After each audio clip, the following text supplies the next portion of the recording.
कबीर साहब कहते हैं, मन वैरागी माया त्यागी, शब्द में सूरत समाई।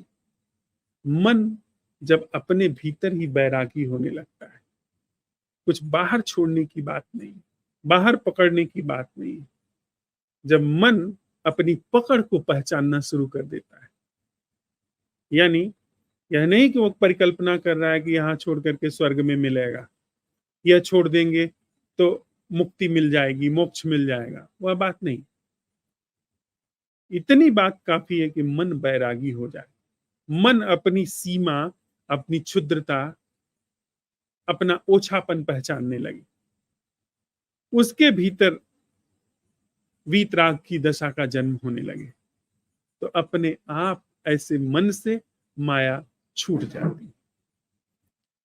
जो है उसके जानने में, जो है उसके पहचानने में जस का तस माया अपनी पकड़ छोड़ने लगती है। यानी हमारे करने से, हमारे उद्यम से यह पूरी जो झांस प्रक्रिया है ये खत्म नहीं हो सकती।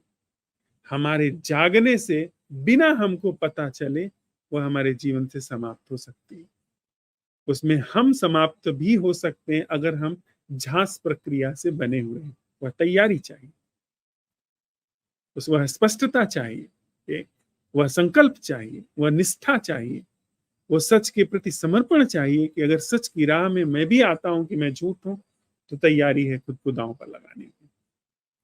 शब्द में सूरत समाई, यह महत्वपूर्ण बात है कि जो सूरत है, जो ध्यान है, वो कहीं अन्यत्र नहीं लगना है।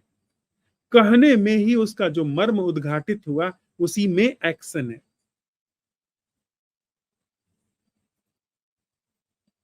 मर्म को बाद में नहीं उखाड़ करके लेकर के आना है, इतनी बात के सुनने में ही एक्शन है। यानी यह बात स्पष्ट है कि मन बैरागी, मन अपने सभी क्रियाकलापों के प्रति, अपने सभी कृत्यों के प्रति जो एक राग रखता है, जो उसको एक उम्मीद है कि वह कुछ शुभ कर सकता है, कुछ क्रांतिकारी कर सकता है, कुछ विमोचनकारी कर सकता है, उस भ्रम से मन का वही मुक्त होना जब वह सुन रहा है। शब्द के सुनने के साथ ही ध्यान का घटित होना, शब्द के मर्म के खुलने के साथ ही अवेयरनेस का पैदा हो जाना, अवेयरनेस का उघड़ जाना, शब्द में सूरति समाई।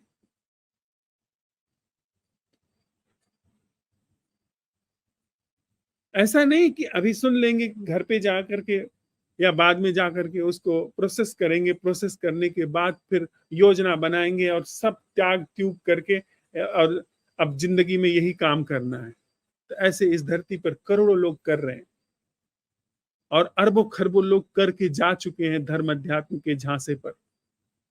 उससे कुछ नहीं होता है, वह मन का एक रंजन है, जरा परिष्कृत मनोरंजन है। वह विंडो शॉपिंग का मनोरंजन नहीं है, वह रील्स और शार्ट देखने का मनोरंजन नहीं है। वह मनोरंजन जरा परिष्कृत है, जरा शास्त्र सम्मत है, जरा ज्यादा लोगों का जहां पर ध्यान होता है, निगाह होती है, उस तरह का रंजन है, लेकिन है मनोरंजन ही। वह धर्म अध्यात्म की बात नहीं। सुनने के साथ, अगर सुनने के साथ ही यह मर्म भीतर स्पष्ट रूप से उद्घाटित नहीं हो गया, तो कुछ भी आप कर लें वह सिर्फ मनोरंजन होगा। लोग बैठ करके पूरी पूरी जिंदगी उपनिषद सुनते हैं, एक उपनिषद पूरा हुआ दूसरा उपनिषद सुन रहे हैं, एक शिविर पूरा हुआ दूसरे शिविर में जाने की योजना बना रहे हैं, एक गुरु के पास में पक गए दूसरे गुरु के पास में जा रहे हैं, यहां पर कुछ हो जाएगा, वहां पर कुछ हो जाएगा। ऐसा चित्त कभी भी कहीं भी नहीं जा सकता है, कुछ भी उसके अंदर उद्घाटित नहीं हो सकता है, क्योंकि उसका अप्रोच ही झूठा है। वह सुनता है, कलेक्ट करता है, पुराने डाटा से मिलान करता है और इसके बाद उसके पूरे डाटा के आधार पर निष्कर्ष निकालता है और फिर योजना बनाता है कि अब ऐसा किया जाएगा, क्योंकि यह सबसे पावन काम है। यह बात नहीं। अभी सुनने में, क्योंकि जो कबीर साहब जैसे लोग कह रहे हैं, अभी सुनने में ही उसका रहस्य उद्घाटन है। शब्द में सूरत समाई, यह सुनने में ही कि शब्द में सूरत समाई, यह सुनने में ही कि मन वैरागी माया त्यागी। मन वैरागी सुनने में ही, मन का स्वभाव रागी है, इसके सुनने में ही मन विराग को उपलब्ध होने लगा। मन जो भी कुछ कर सकता है, जो भी उसने किया है, जो भी करेगा, वह सिर्फ राग करेगा। इस बात के श्रवण में ही, इसके सत्य के उद्घाटन में ही, इसके सत्य की समझ में ही मन ऑर्गेनिक रूप से, नेचुरली वैरागी हो गया। उसका अपने क्रियाकलाप से मोह भंग हो गया, उसका अपने उद्यम से मोह भंग हो गया। ऐसे भंग मोह चित्त से माया छूट जाती है, गलित हो जाती है। यानी सुनने में ही ध्यान घटित हो जाता है। अगर सुनने के बाद ध्यान की योजना हो रही है तो वो बहुत झांसों में ले जा सकती है। कहें कबीर, सुनो भाई साधो, ये गम बिरले पाई। गम शब्द को समझ लेते हैं। गम शब्द का अर्थ एक हम जानते हैं, दुख, सड़ना गलना, सुलग सुलग करके जिंदगी को बिता देना। दूसरा गम का एक अर्थ होता है तितिक्षा, धैर्य, गमखोर होना। एक शब्द है गमखोर, सहना, जो है उसके प्रति सहना, जागना, वह है गम। यानी ऐसी अंतर्दृष्टि जो जो भी कुछ घट रहा है, जो जैसा घट रहा है, उसमें प्रतिक्रिया मुक्त है, वह है गम। ये ध्यान के लिए इस्तेमाल किया गया शब्द है। आपने एक और भी अर्थ बताया था माँ। हाँ, हाँ, कम खाओ गम खाओ, मतलब धैर्य।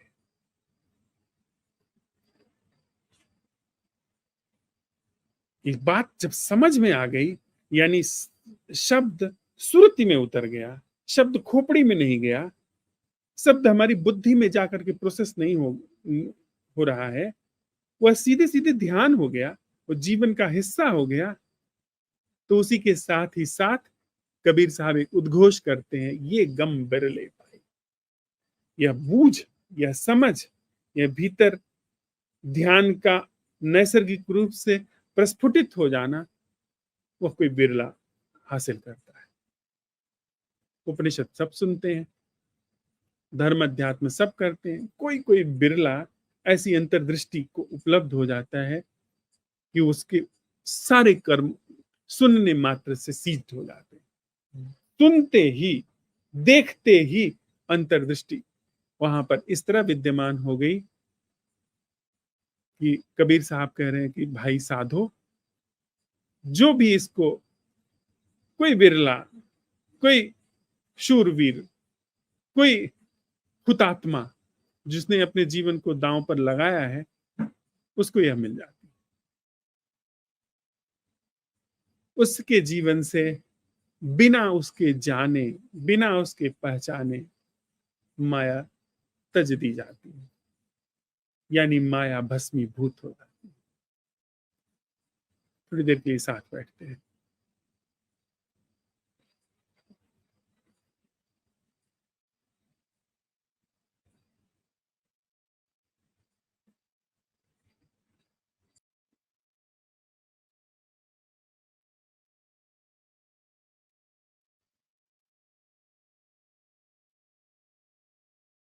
गम खाने का एक बड़ा ही सीधा उदाहरण अंगुलीमाल के जीवन से आता है। अंगुलीमाल जब संन्यास्त हुए, उन्होंने उनको भेजा भिक्षाटन के लिए। जब गांव में, नगर में गए, लोगों ने किवाड़ बंद कर लिए।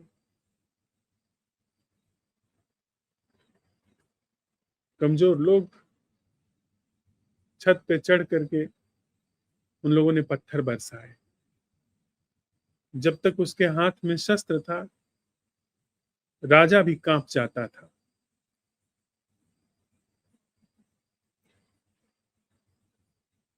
अच्छी खासी सैन्य टुकड़ी भी उसका सामना करने में सक्षम नहीं थी। उस जंगल में नहीं कोई जाता था। लेकिन जब उसने शस्त्र त्याग दिए, तो कायर लोग तो निशस्त्र पर वार करते ही हैं।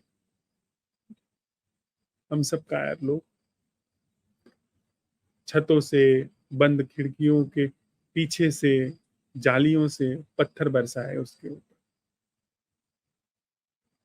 और वो बस त्रिरत्न का उच्चारण करते रहे, बुद्धम शरणम गच्छामि, धम्मम शरणम गच्छामि, संघम शरणम गच्छामि। गिर गए, उनके पास सूचना पहुंची, वे आए, एकदम मृत्यु के निकट थे अंगुलिमाल। पूछा उन्होंने कि पुत्र तुम्हें क्या होता है इस समय? अंगुलिमाल ने कहा, भगवान आप पूछते हैं,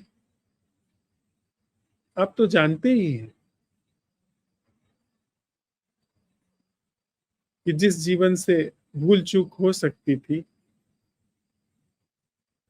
उस जीवन से इन लोगों ने बड़ी कृपा की, मुक्त कर दिया। और कह करके अंगुलिमाल विदा हो गए। बुद्ध ने कहा कि मेरा वह पुत्र सोतापन्न अवस्था को उपलब्ध होकर के प्रस्थान किया। सोतापन्न एक अवस्था है, एक पात्रता है जो बुद्धत्व से पूर्व की है। यानी जीवन की कोई भी स्थिति परिस्थिति हो,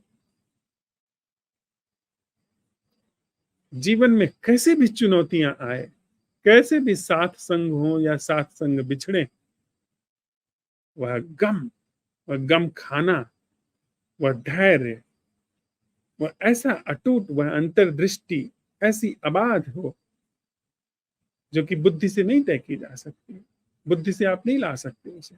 वो ध्यान को अवसर देने से भीतर पुष्पित पल्लवित होती है कि उसमें सब कुछ समाहित होता हुआ भी भीतर एक निष्कंप दशा सतत विद्यमान रहे। वह है गम खाना, कि किसी भी विपरीत से विपरीत परिस्थिति को जो टैकल करने, यानी जिसके लिए उपस्थित होने में जो सक्षम है, उसको माया नहीं व्यापती। माया उसको व्यापती है जो डोल जाता है, जिसके डोलने की संभावना है, जिसके जीवन में अडोल की तिल भर भी दृष्टि आई, उस पर माया अपनी पकड़ छोड़ना शुरू कर दी।